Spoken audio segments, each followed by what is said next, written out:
Hello नमस्कार, कैसे हैं आप सब। जी स्वागत है आप लोगों को भोजपुरिया मस्ती न्यूज में। जी आज हम बात करेंगे अक्षरा सिंह और अरविंद केल्ला कल्लू जी का। तो इससे पहले दोस्तों हमारे चैनल पे नए हैं तो आप लोग सब्सक्राइब ज़रूर कर दें। चलिए बात करते हैं अक्षरा सिंह जी के बारे में और कल्लू जी के बारे में, जिनका काफ़ी ज़्यादा सुपर डुपर हिट गाना रिलीज हुआ है।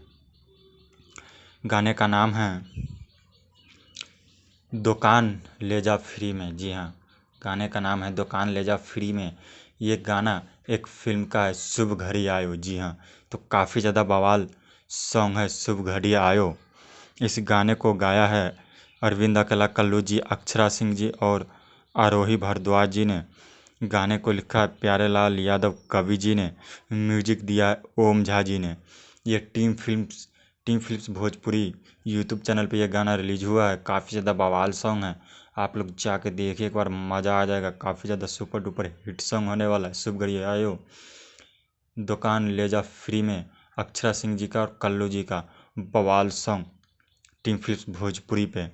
वीडियो अच्छा लगे दोस्तों तो लाइक कमेंट सब्सक्राइब जरूर कीजिएगा। अच्छा नहीं लगा हो डिसलाइक ज़रूर कीजिएगा। Thank you.